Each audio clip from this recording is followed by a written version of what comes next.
ಬೆಂಗಳೂರಿನಲ್ಲಿ ಸಂಭವಿಸಿದ ಕಲ್ಲು ಕ್ವಾರಿ ದುರಂತದ ಆಘಾತ ಮಾಸುವ ಮುನ್ನವೇ ಚಿಕ್ಕಬಳ್ಳಾಪುರ ಜಿಲ್ಲೆಯಲ್ಲೂ ಮತ್ತೊಂದು ದುರ್ಘಟನೆ ಸಂಭವಿಸಿದೆ. ಕಾರ್ಮಿಕನೊಬ್ಬ ಚಿಕಿತ್ಸೆ ಫಲಕಾರಿಯಾಗದೆ ಮೃತಪಟ್ಟಿದ್ದಾನೆ. ಆಂಧ್ರಪ್ರದೇಶದ ಸತ್ಯಸಾಯಿ ಜಿಲ್ಲೆಯ ಧರ್ಮವರಂ ಮೂಲದ ನಾಗೇಂದ್ರ ಎಂದು ಮೃತ ಕಾರ್ಮಿಕರನ್ನು ಗುರುತಿಸಲಾಗಿದೆ. ಚಿಕ್ಕಬಳ್ಳಾಪುರ ತಾಲೂಕಿನ ಪರೇಶಂದ್ರ ಸಮೀಪದ ಯಲಹಲಗಹಳ್ಳಿ ಕ್ರಷರ್ ವಲಯದಲ್ಲಿ ಎಕೋಸ್ಟ್ಯಾಂಡ್ ಕ್ರಷರ್ ಕ್ವಾರಿಯಲ್ಲಿ ದುರಂತ ನಡೆದಿದೆ. ಈ ಕುರಿತಂತೆ ಪೊಲೀಸ್ ಅಧಿಕಾರಿಗಳು ಹಾಗೂ ಸ್ಥಳೀಯರು ಭೇಟಿ ಕೊಟ್ಟು ದುರ್ಘಟನೆ ಸಂಬಂಧಪಟ್ಟಂತೆ ಮಾಹಿತಿಯನ್ನು ಕಲೆ ಹಾಕ್ತಿದ್ದಾರೆ.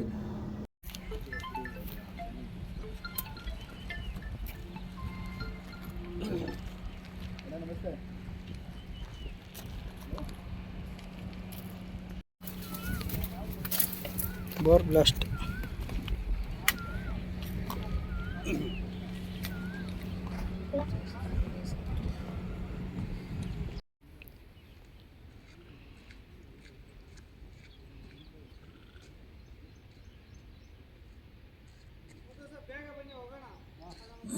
ಎಷ್ಟು 50,000 ಕೊಟ್ಟಿಲ್ಲ ಸರ್ ಅದಕ್ಕೆ.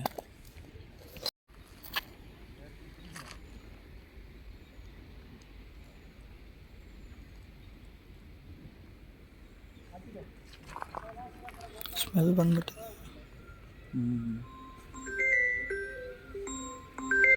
ಹಲೋ, ಹಾಂ ఎవరు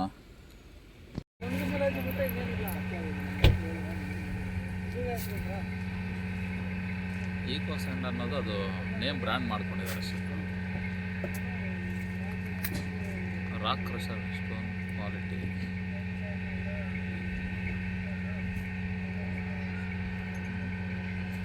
35ವರೆಗೂ ಇದೆಯಾ ಸರ್ ಇದು?